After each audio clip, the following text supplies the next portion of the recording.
Hello, everybody, and we're having some fun in the green room. So, welcome to episode 79, or for those in the know, the episode before episode 80. We're going to have a show today about sharing. The Lunch Bunch, we know a lot about sharing because we share a lot of stuff between each other. And the reason I brought this topic up because there's a lot of discussion and a lot of people that we've had on this show recently mentioned that they've kind of changed their strategy about sharing. Now, sharing is very important in online marketing, as you probably know. I mean, it's pretty well the currency that makes this whole thing run, right? Not only sharing in sense of reciprocation, but sharing also in finding and getting in search, because Google looks at how much of your content's been shared and by whom to give you a ranking in search. So sharing is important.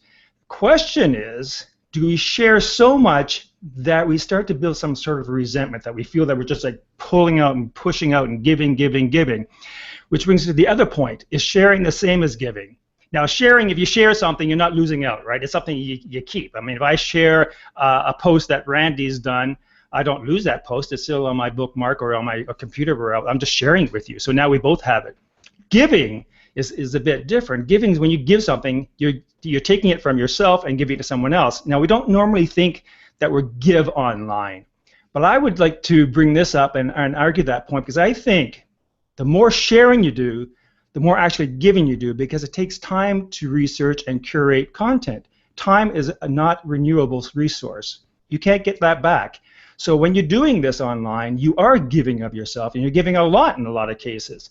So how much are you willing to give without getting anything back? And with that, we're going to introduce the panel. So we're going to start with Scott. Scott, say a quick hello. You caught me writing notes for comments later on. Quick hello. Yeah, it's cloudy, not raining. Well, thanks. Everybody can see what it's like in Montreal today because I'm upstairs and I got windows. So now it's sunny. Earlier we had the downpour and it looked like it was in the basement. It was all black behind me. So you'll get my weather forecast as the show goes along. Randy, how you doing? I'm doing well. Hello, everybody. Glad to be here. It's like 94 and very humid in Georgia today. Oh, well, bless your heart. Okay. Jessica, how are things in your side of Seattle? In my side of Seattle, they are fabulous, and I have to tell you, this green room conversation that we had was really excited, so I kind of want to just jump right into the conversation. Well, we'll get BL out of the way, then we'll get into it. Yeah. BL. Oh, get me out of the way. Yeah, okay. Hi from sunny, hot, humid New York, where I have the AC on for the first time this year because my dog was sweating, so I wouldn't turn it on for myself, but I turned it on for Benny. Your dog was sweating? Well, he was panting, you know. Oh, okay. That's how dogs sweat. What kind of breed is that? I haven't heard. He's a Labradoodle. Okay, so we're getting on to the topic. I'm just going to bring something up maybe that will, speaking of sharing and influencers share or don't share, whatever, I'm going to bring this up. In terms of the first question, of course, is why people share, right? And this is a plug, I guess, for the content code because I just happen to be reading it now. But he does have a whole chapter on sharing, and I think it's important as marketers to understand why people share. So Mark says that basically you share because either it's an act of generosity or kindness to inform or help people.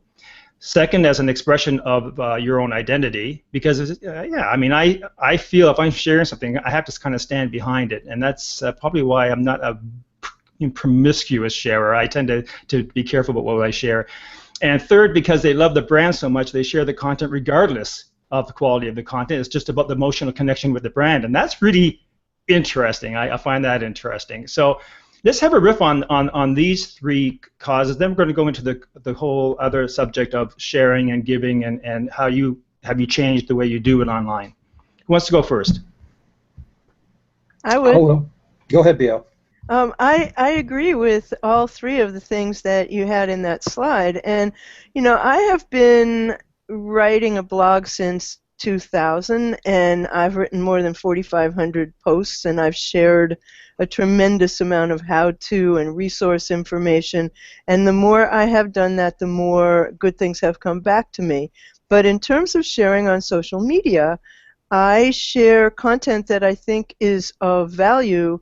And I also share what my friends, including you guys, are doing.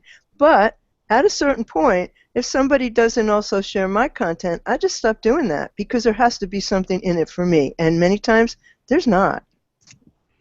Can I ask you why that is, BL? Why? Why do you feel you have to get something back for sharing? Because I'm giving, and I'm very giving. I am very generous in what I share. I am very generous in praise. When we do our show on Saturday, we include the source, the name, the person's Twitter handle. You know, we try to be as generous as possible. When I quote something on Twitter, I don't just give the link. I say it's by Ray Hiltz, it's by Jessica Duell. I try to give everybody credit for everything they do. If people don't do that back to me, there is a point when I stop. I hope everybody listen to that, because I just want to underline what you said, because I really appreciate that, and I try my best to do that, but I see so many people that don't.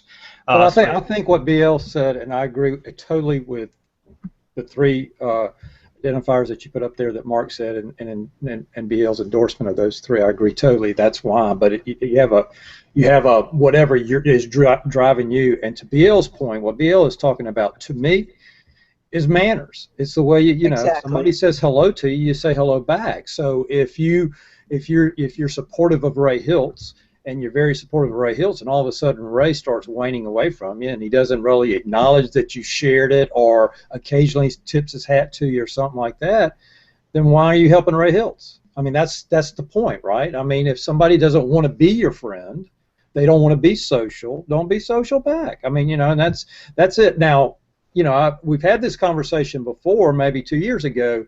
There's a belief that I'm just sharing valuable content for my clients, my customers, my whatever out there. So I'm looking for valuable content. I don't really care about getting accolades from the person I'm getting it from. Well, if that's your motivation, go forth. There's plenty of content out there, and the people that are creating that content are loving the free broadcast that you give them. You know, but what does it do for you? I come from that camp. I'm a big believer in, if there's really good content that helps the people I'm trying to have a conversation with, and I've got this revolving door opportunity, I'm not worried about the content creator. I would like to give them credit. I'm worried about getting to the audience that I have and the audience that I would like to connect with, and I'll use whatever resources are at my fingertips to keep that door open and try and start a conversation with people, because that helps me. When you say you're not worried about the content creator, I'm not sure. What do you mean by that, Jess? I'm not worried if they acknowledge me or share my stuff or any of that. I'm not worried about that. I'm worried about finding what makes sense to, one, for my tribe. I do have a tribe that I want to support wholly as fellow businesses and clients and things like that. But I also have a very distinct who I'm trying to talk to and what I'm trying to achieve in terms of expanding a conversation about something, to get those ideas flowing, to keep building out ideas. And so to me, when I'm working and focusing on that, the other content creators, they're not even on my radar. It's how do I enable my vision to get to the most people possible? I understand what you just said very well, and I would have to make that distinguishment, is that a word? Distinction? Distinction. I like your word. New word. I also have a tribe, and I fall over myself to help those people. But if those people don't help me back, I stop. In terms of sharing content that I, just want to put out good content, and particularly for my clients and for the people I'm trying to impress, I do that. But I never fail to acknowledge the person who created it. I always Cheers to that. I think one of the things too, and you mentioned that you're reading the content code, Ray, but Mark talks a lot about, and that book came on the tails of content shock that he talked about, and the mass amount of content out there. So let's just take Jessica, who says, hey, I'm searching for this key content to supply my tribe and to give them something that's going to cause them just to bite the hook or hang on the hook as long as possible. You know, the problem with it is, and as Mark reveals, there's so much content out there that, I think you would be better off in seeking an authority or an influencer or several influencers that you build a relationship with. So then when their content, now I'm not talking about, see, some people are like, well, I share everything that Ray Hiltz writes, everything, and I do that, Ray. Everything that Ray writes, I just share because he's just the cat's meow. But I'm talking about being selective of if there is, and what BL and Jess said, if there's something that I think that Ray wrote that's going to get my tribe to nibble at the hook, then that's right. Now, Ray's not going to write something every day or every week like that. So you kind of rotate it around. That way, I think you're not just polluting the thing and slinging stuff out there. You're delivering what they're looking for. It's a very specific filter, yes, because that's what builds ideas and allows other conversations to occur. The people can find what they're looking for from you. I agree, Randy.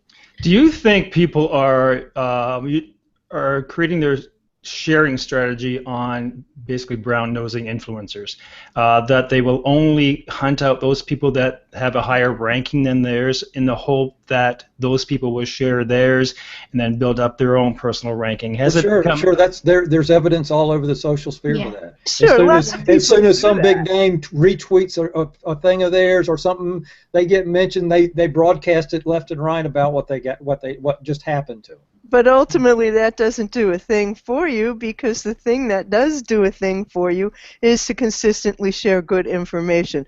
And, I mean, that's what we're all saying in our different ways of expressing it. But there are limits to, what you give out.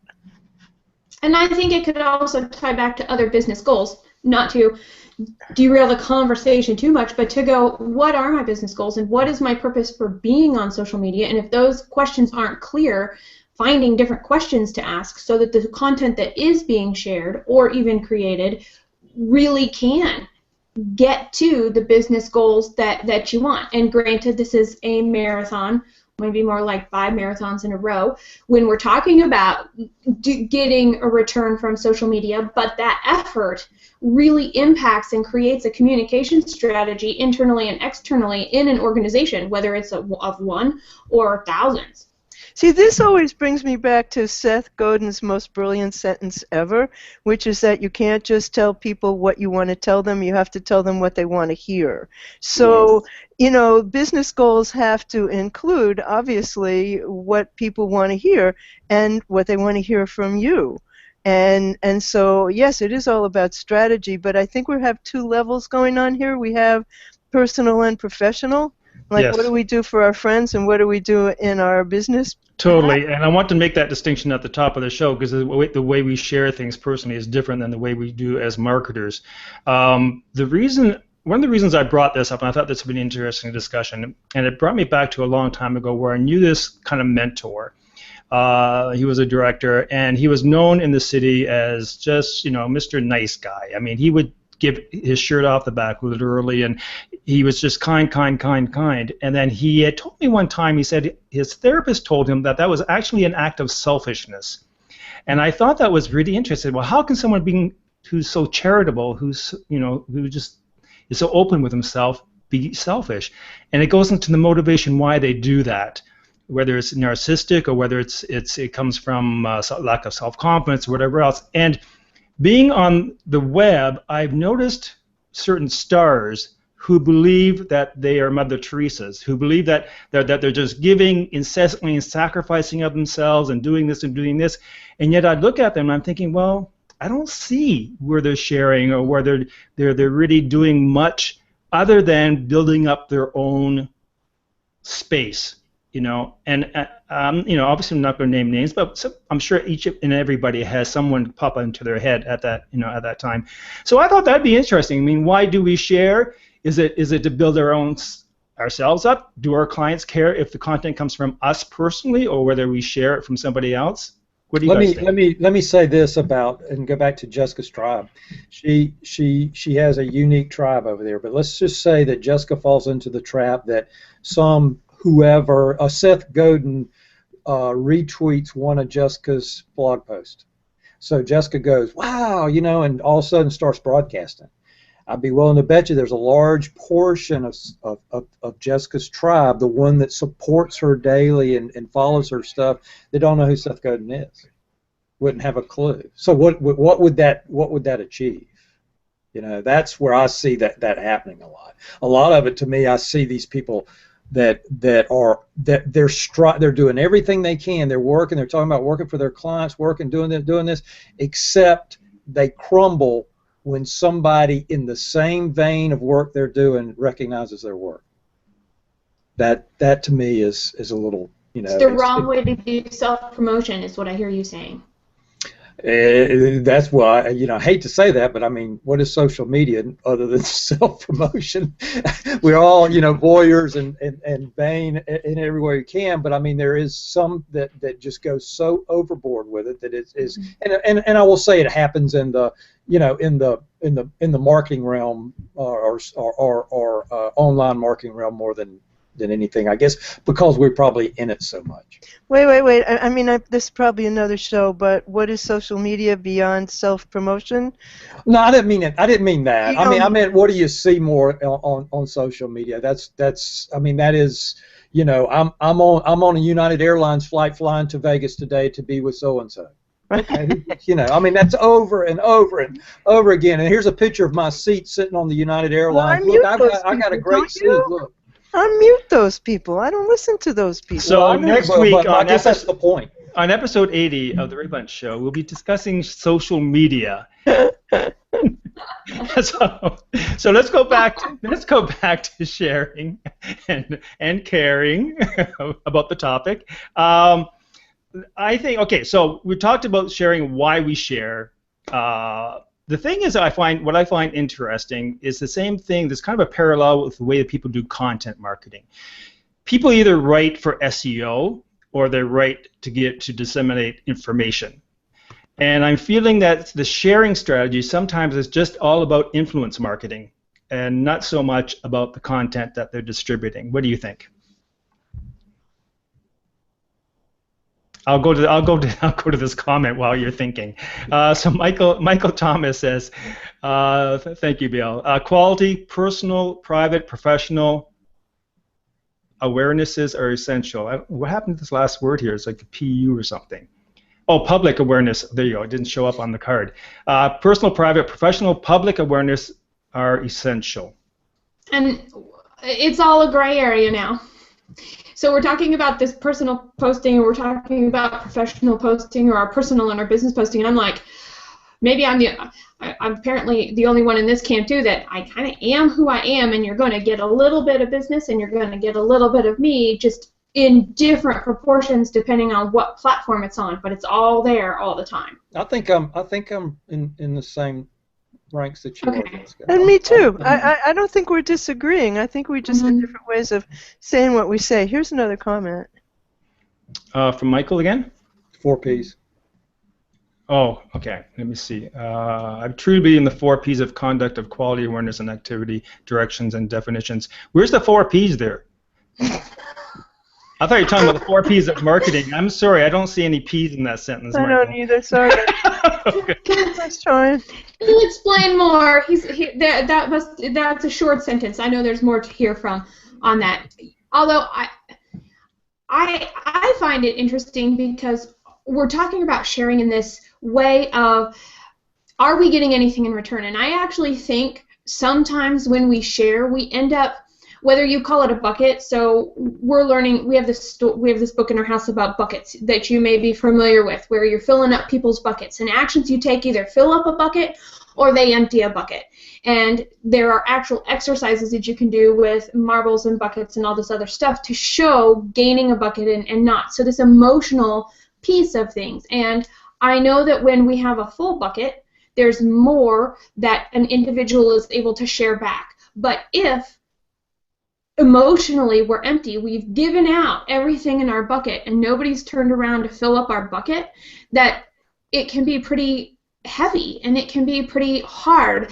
And whether that's an individual working on behalf of a brand that's not getting results, or an individual working on their own account that happens to be not getting results, we've translated this concept of this instantaneous feedback as part of that emotional place where we go, and we're looking for it to fill up our buckets and be emotionally ready so we can give back. And when that doesn't happen, there's a little bit of a breakdown there. So I find it interesting. And that's true what Jess is saying, except earlier Jess said, I don't really care about the person I'm getting the content from or getting any accolades from them, right? See, I don't.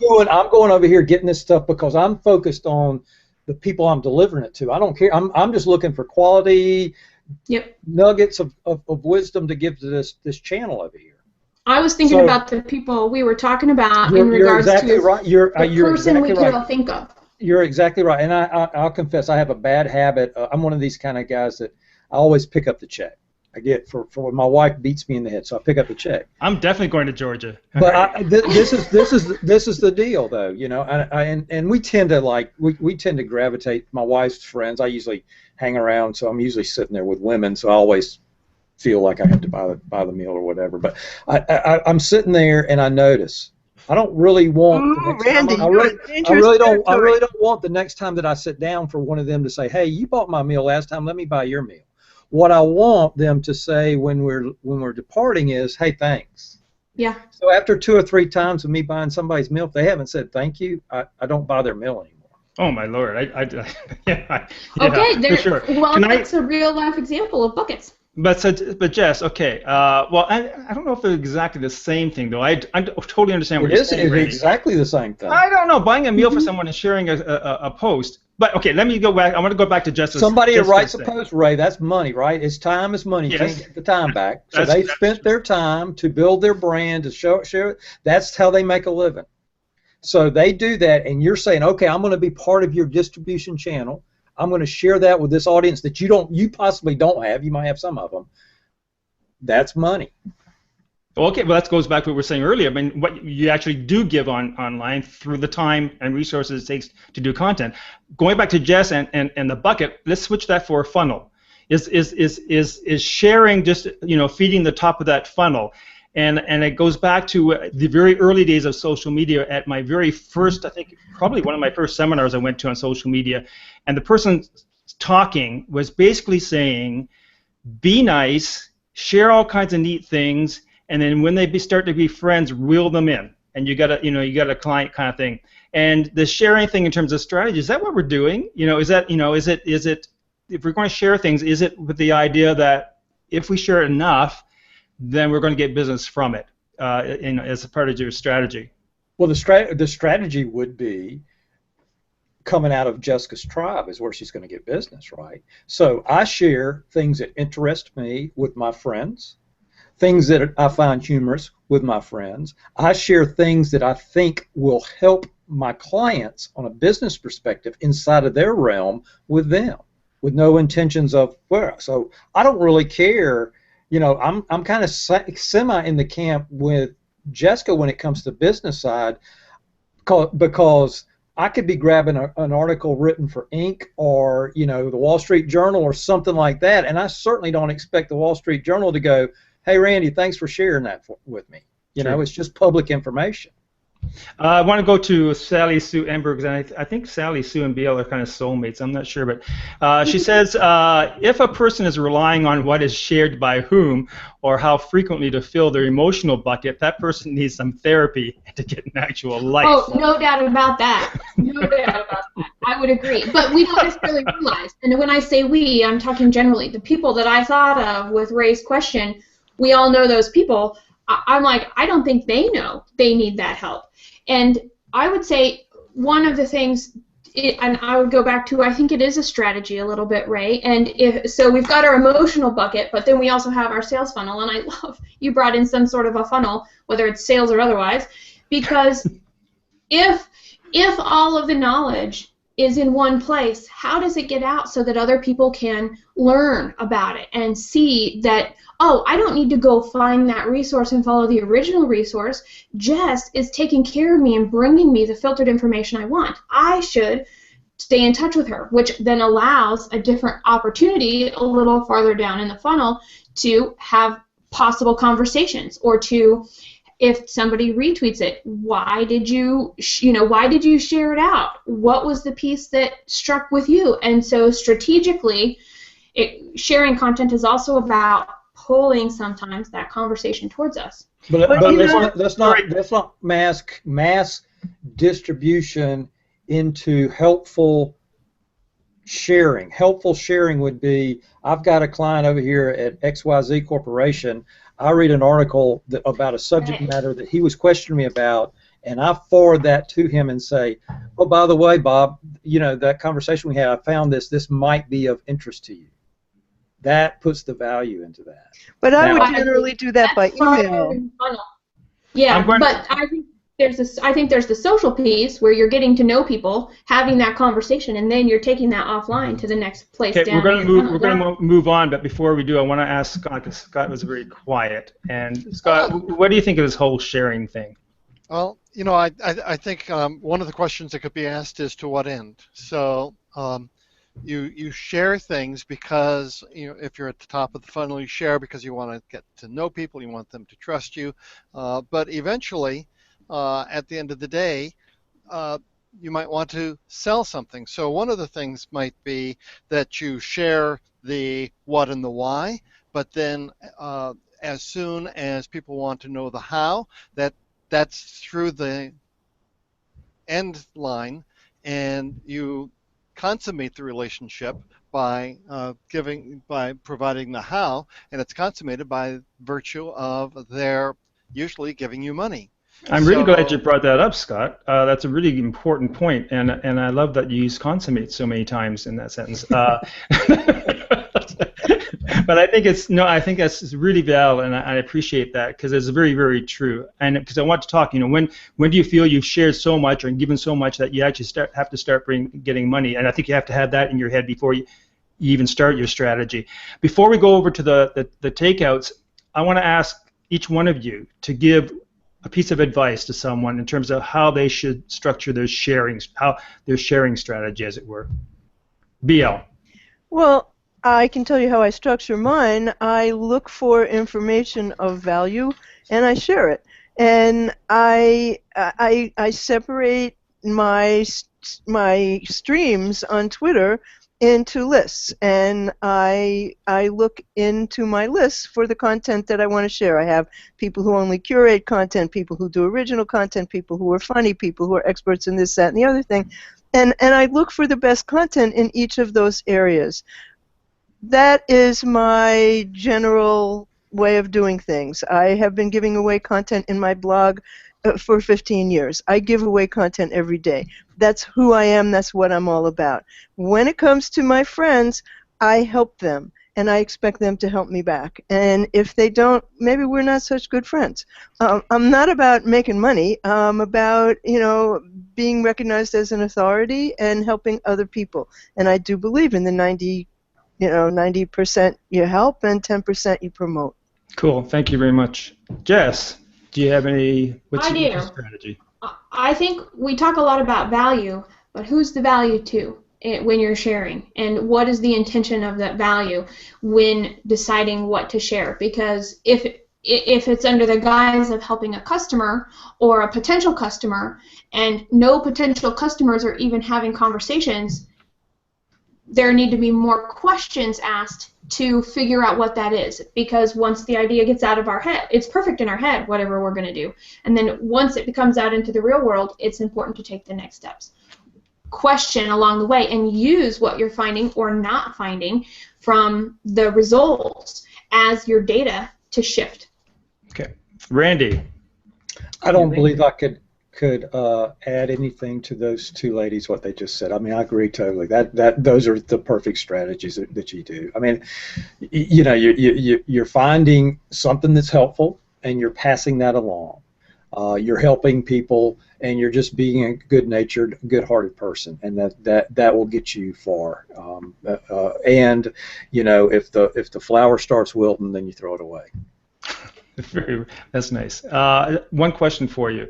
Do you share, and I know people do, but I'm going to ask you if you do or anybody else on the panel, do you share with the idea of, okay, this is going to get more retweets, or this is going to be shared or commented on? Anybody think No, about that? in fact, if you look at a subject happens today, an incident like say the Baltimore incident, and you go into that trending topic, you can see people who retweet things. I'll go through those and look and try to read, because some of it's, wow, that's pretty sharp. But you can see people that are jumping on that, newsjacking or whatever, trying to get a thing, and I stay away from that kind of stuff. I don't really want to do that. I'm sort of surprised a lot of the time what does get retweeted and what doesn't. So I never put it out with that intent. But when it happens, I'm always glad.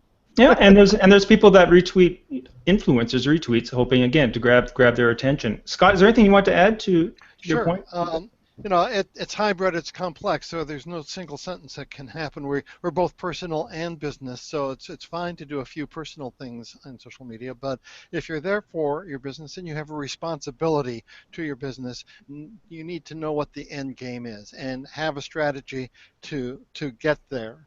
So I guess it would be, making sure that at the end of the day, it's either your own business or your client's business that is being taken care of, and that's your motivation for doing things. However you get past that finish line is up to you, and if you do it like a good person does, then maybe you'll go to heaven. So we're going to now run through our takeout, and for those who are new, the takeout section is where we give you links to articles that is relevant to our conversation that you can sort of take time to look and dig a little bit deeper into the conversation. We're a bit over time today, so we're going to kind of rip through it again. I'll start with mine since it's next on my list here.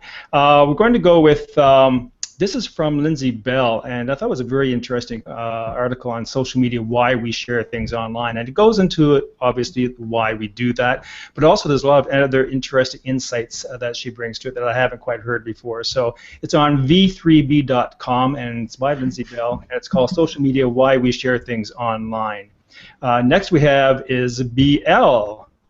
BL, want to say something about yours? Yes, mine is a different philosophy than my own, actually, but a very interesting presentation on Rallyverse, saying basically that you should only share 10% promotional, which I agree with, and 30%. The way that it's broken down is how much should be curated content, 30%, how much should be your own content, 60%, and 10% promotional, self-promotional.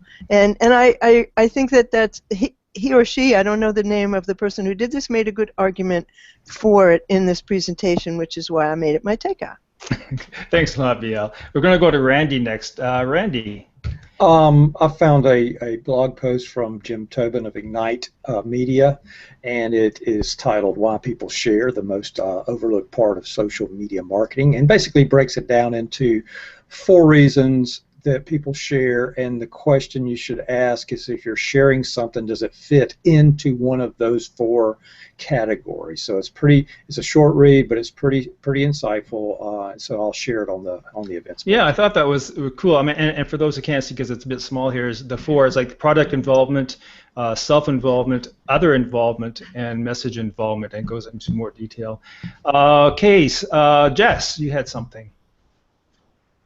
All right, I grabbed a quote from the book Good to Great, which I will throw a link in, and Ray will also have that. And the quote is, who questions come before what decisions? Before vision, before strategy, before organizational structure, before tactics?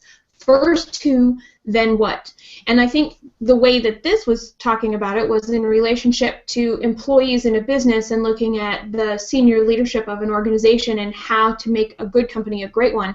I think that also can apply to individual strategies within our own working styles. So whatever our role is, whatever hat we might be wearing at a time, that is a question. First who, then what?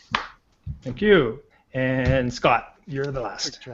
And then obviously content is the currency of the internet about what we're talking about. And I went back to my archives to one of my favorite things that from Beth's blog, what she shared, and it's essentially a primer on content curation practices. So we'll have that in the comment stream, and people can check into that a little bit more then. Thanks very much, Scott. And thank you all for joining us for episode 79. Next week, obviously, is episode 80. And we kind of joked it might be about social media. But if you think you want to talk about social media, leave a comment in the event page. And I'm sure we can come up with a social media subject or topic. Other than that, we'll see you next week. And thanks again for joining the Lunch Bunch. Bye-bye.